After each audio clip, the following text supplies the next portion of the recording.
Fire!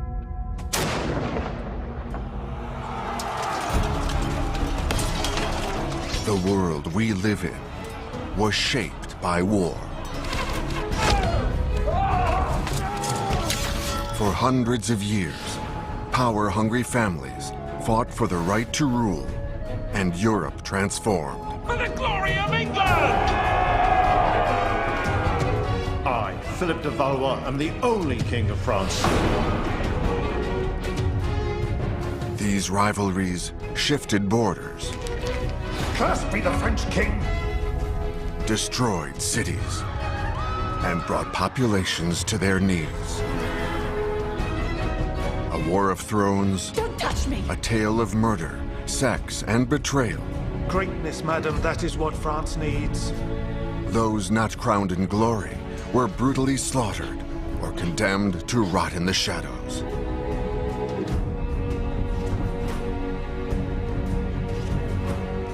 This woman is a heretic and must perish in the flames. Guards! Guards! In the merciless game of war and ambition, anything goes.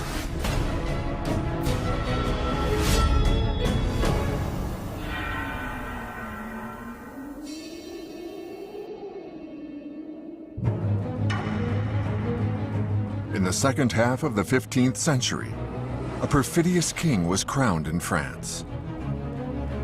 But his throne was threatened. Battles were being prepared. From England to Austria, throughout Europe, marriages were arranged, but one enemy would prove more formidable than the others. The Kingdom of France would have a hard time retaining its power.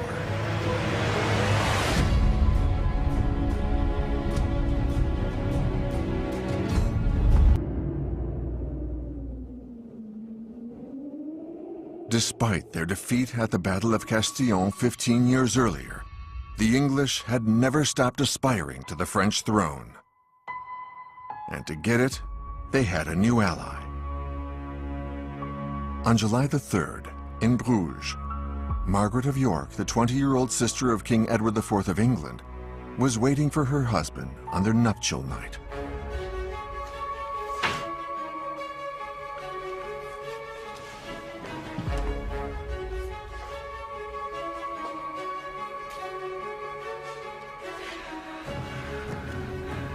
You're my most beautiful jewel, madam. That very morning, during a lavish celebration through the Flemish town, she had said yes to Charles the Bold. But the young bride knew that her brutal husband did not really love her. She was merely the object of a pact between England and Burgundy to overthrow their common enemy, Louis XI.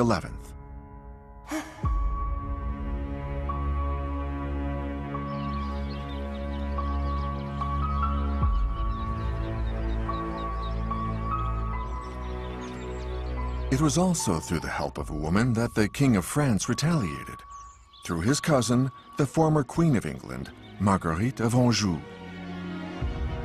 And so he revived what came to be called the War of the Roses. In those days in England, two branches of the royal family claimed the throne. On one side, the House of Lancaster, whose symbol was a red rose. On the other, the House of York, with a white rose. Since 1422, Henry VI of Lancaster was King of England, but suffering from schizophrenia, he had to yield the regency to his wife, Queen Marguerite of Anjou, Louis XI's cousin. Edward of York took advantage of the king's weakness and seized power by force. In 1461, he proclaimed himself Edward IV of England and had the Lancastrian king locked up in the sinister Tower of London.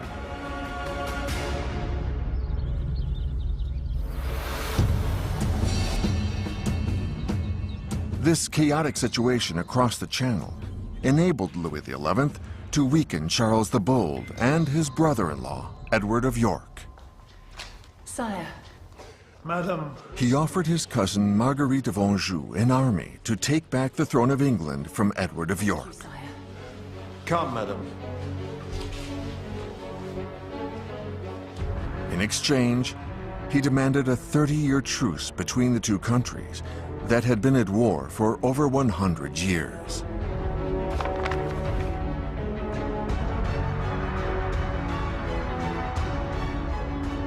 The former Queen of England accepted. She signed a treaty promising the English crown to Lancaster.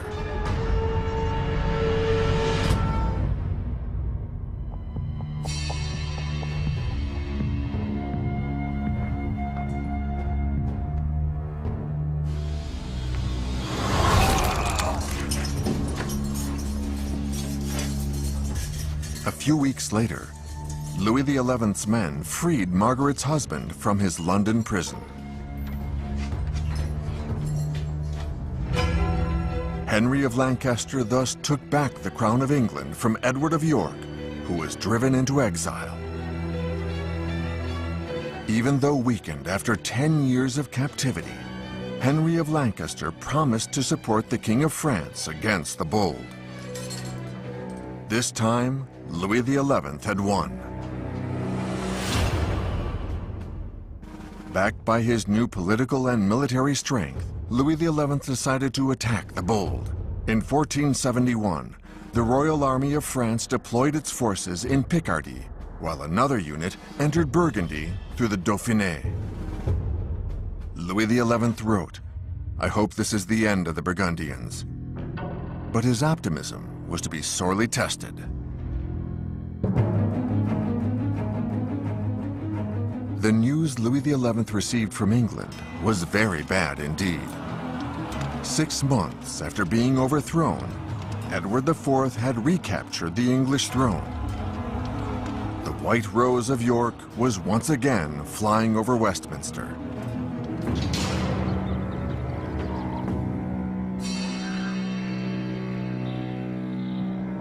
Margaret of Anjou was captured, and Henry VI of Lancaster was taken back to his Jogo in the Tower of London.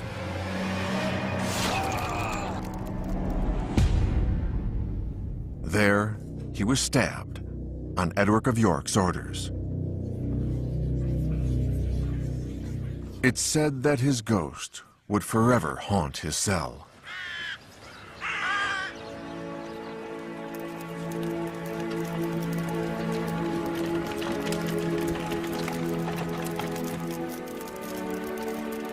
France had just lost an ally, and then the kingdom was once again infected by the Black Plague.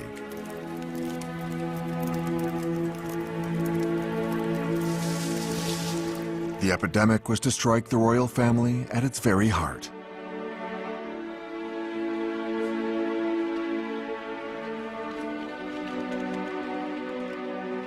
Francois, one of Louis XI's young sons, fell victim.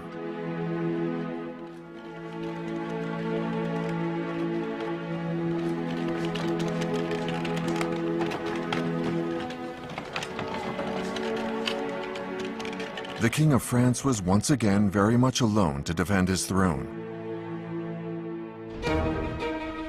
especially since his enemies had recovered their strength. At the beginning of July 1475, the King of England landed in Calais with an army of 1,500 spearmen, 1,000 infantry, and a powerful artillery.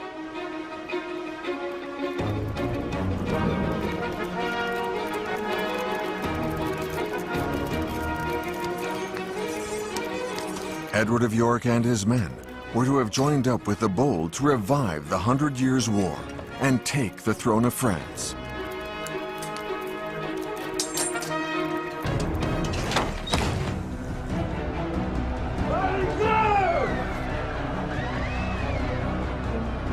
Louis XI knew the power and determination of the English. To stop their advance, he sent his soldiers to burn the harvests and destroy villages in the north of the kingdom.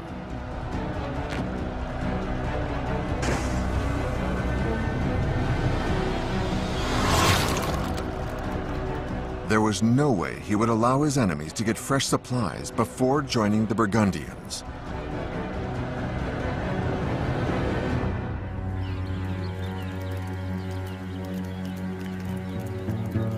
The furious King of England was stuck in Calais. He was waiting for his brother-in-law, Charles the Bold, and his army. Together, they were to go to Reims, where Edward IV would be crowned King of France. But the Bold never arrived.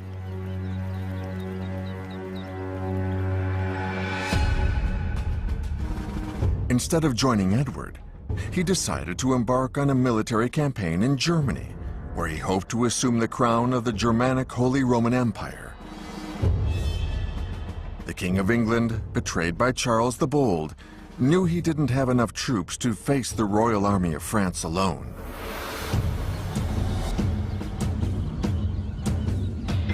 So he demands talks with Louis XI. The meeting took place at the Château de Picquigny, north of the city of Amiens.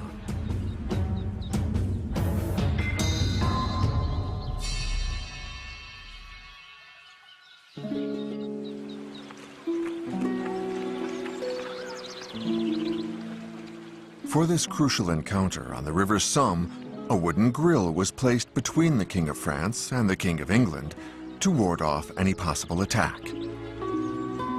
I bid you welcome. Thank you, my cousin. After a few polite words on August the 29th, 1475, the two sovereigns exchanged a kiss of peace. A peace for which Louis XI was expecting to pay a high price. Come, my friend, have a drink. Go on, drink up. Toast the treaty. We fought well. The two monarchs and their armies then feasted together for 3 days.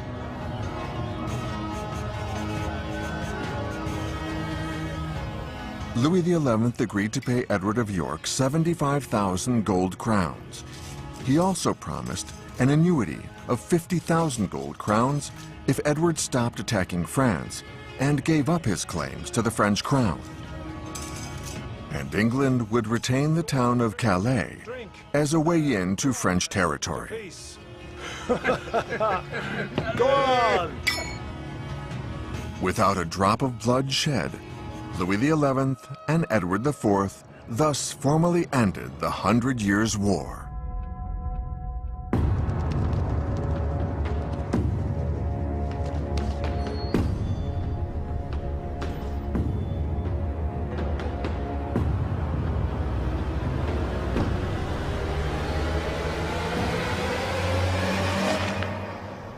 This is betrayal.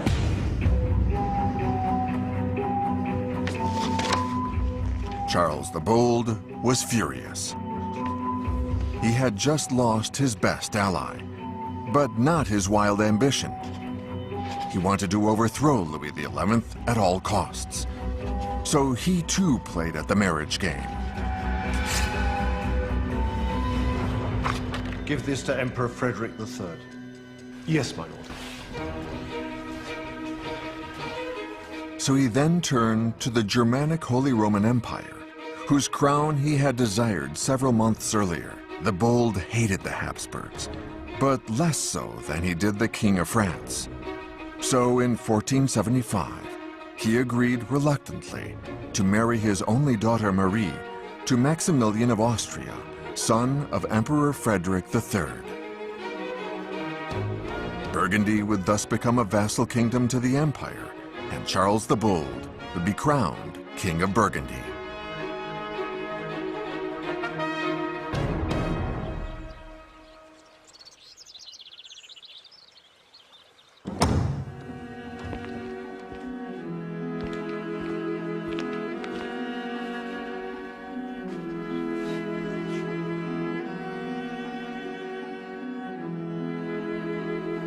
Thank you.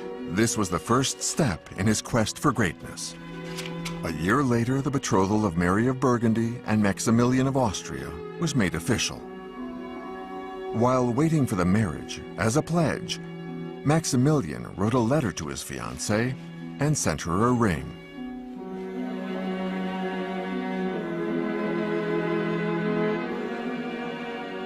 This jewel is today considered as the first engagement ring in the history of France.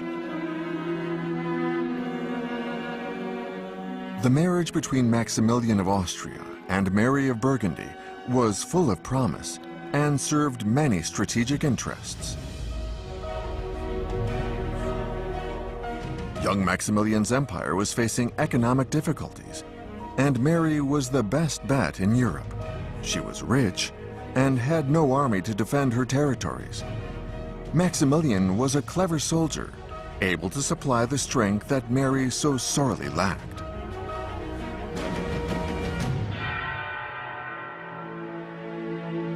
Their union was a perfect match.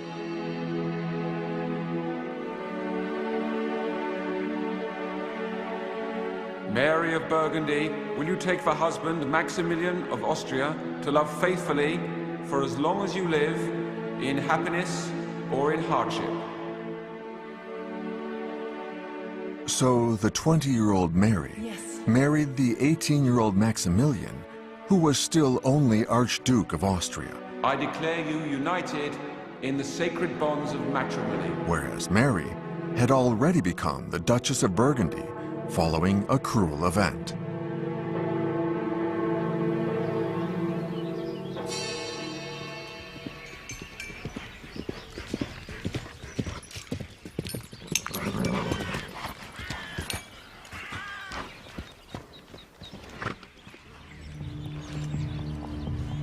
Seven months before her marriage, a page of the House of Burgundy made a grisly discovery near Nancy.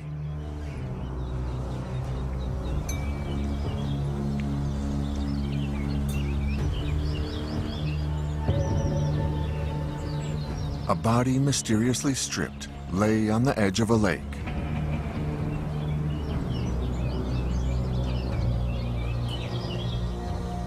The page immediately recognized the scar on the corpse's neck.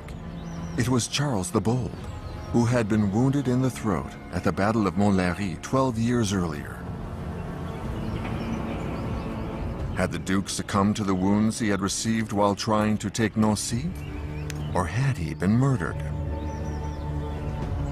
Even today, the mystery has never been solved.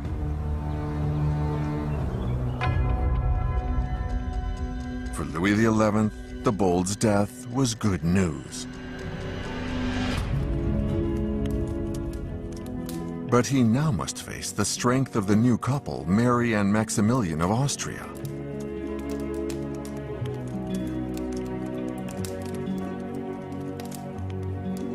They were both deeply in love.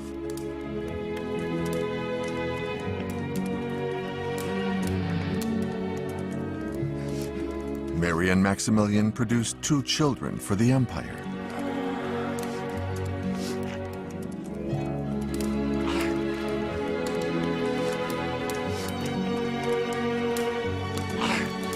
This successful marriage personified what the Habsburg house knew how to do just as well as the King of France: consolidate its power through wealthy marriages.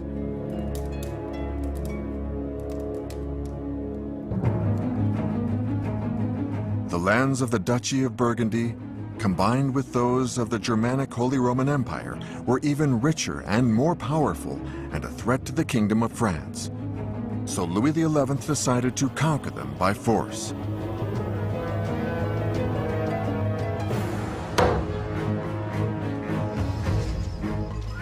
Without delay, he invaded Burgundy and the county of Artois. He also placed an army at the gates of Flanders. Maximilian's reaction was not long in coming.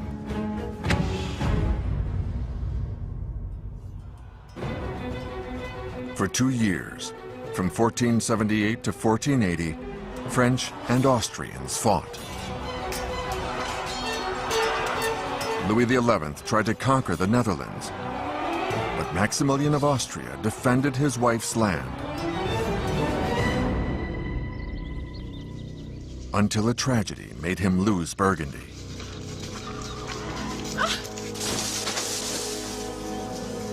In 1482, during a falcon hunt in the forest of Vigendal, on her lands in Flanders, Mary died after falling from her horse. Mary! No! Say something to me. Mary, speak to me. No. After only 5 years of marriage, Maximilian had just lost the woman he had loved so dearly. Maximilian was overwhelmed by grief.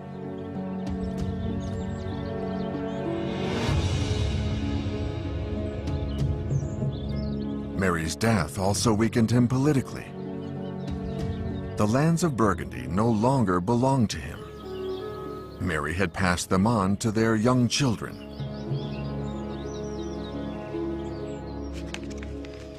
To get his hands on them, the King of France immediately proposed marrying his oldest son, the Dauphin Charles, to the daughter of Maximilian and Mary of Burgundy, little Margaret of Austria, heiress to the duchy. For Louis XI, it was a certainty. The Duchy of Burgundy was at last to be part of the Kingdom of France.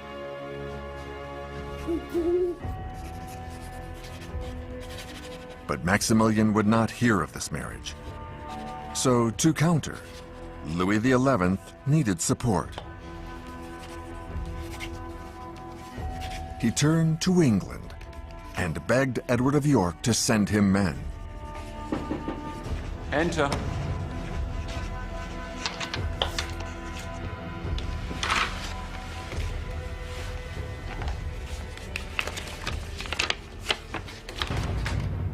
But the King of England refused.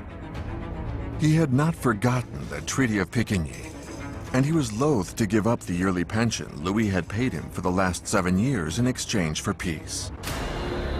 Damned Englishman. He's going to make me lose Burgundy. The King of France's carefully woven web was closing in around Maximilian.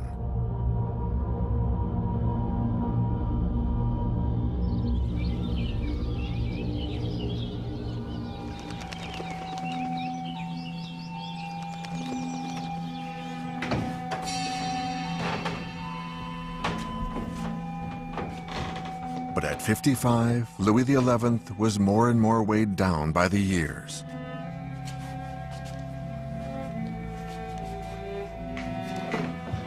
He was regularly subject to brutal bouts of fever, complained of painful attacks of gout, and suffered from a skin disease related to shingles.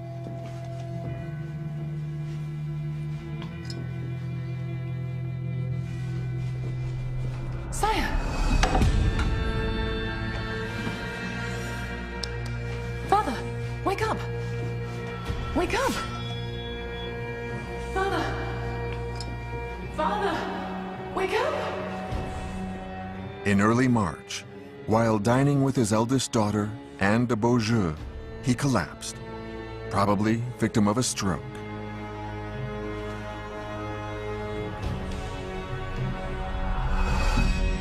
Father! That evening, the king was unable to speak or understand anything that was said to him.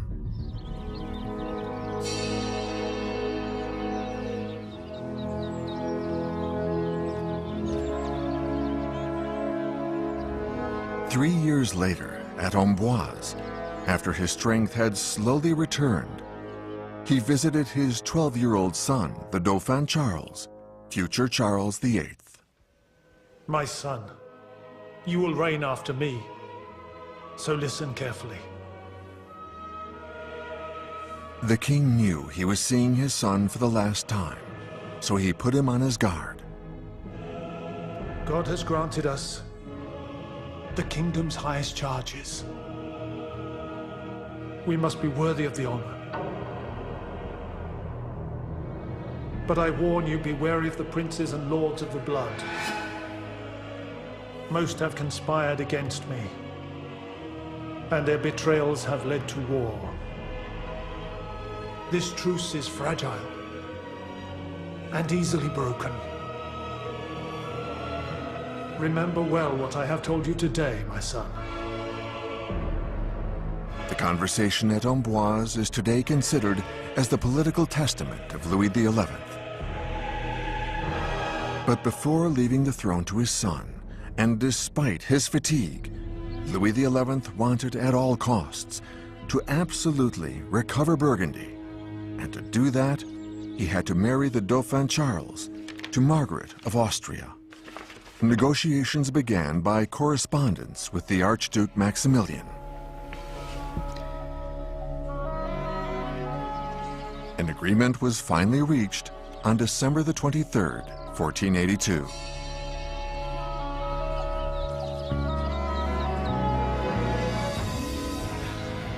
France and the Germanic Holy Roman Empire would finally share the legacy of Charles the Bold's daughter. The Treaty of Arras allowed Louis XI to recover Burgundy, while Maximilian kept the Netherlands.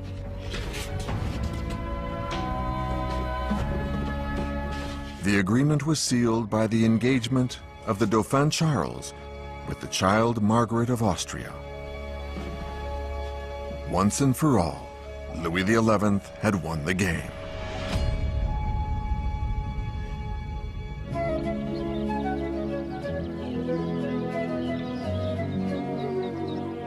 Five months later, the little Archduchess Margaret of Austria arrived at the Chateau of Amboise. This is where she was to be engaged to the Dauphin of France. In the meantime, she was to be brought up by Charles's elder sister, Anne de Beaujeu.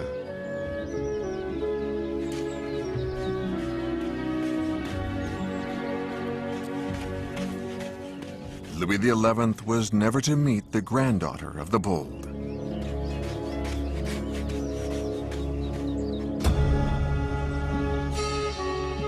In August 1483, the king was living his last hours, but his son Charles was only 13, too young to reign.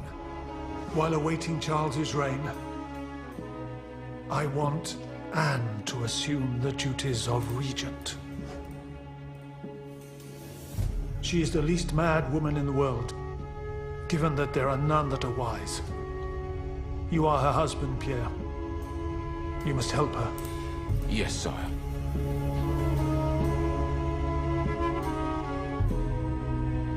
Anne de Beaujeu firmly held the reins of the realm for 8 years, until Charles VIII came of age.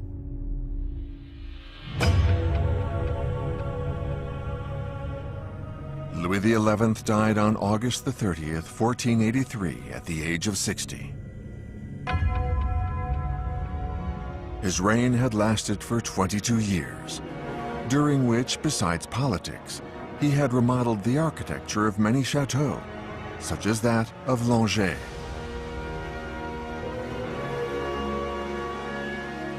For a long time throughout history, Louis XI was an unloved king. And yet, he had restored the public finances, the borders, and the prestige of the realm after 100 years of war and chaos. Louis XI had fulfilled his dream, making France the greatest power in Europe. And soon, one of his successors would complete his work.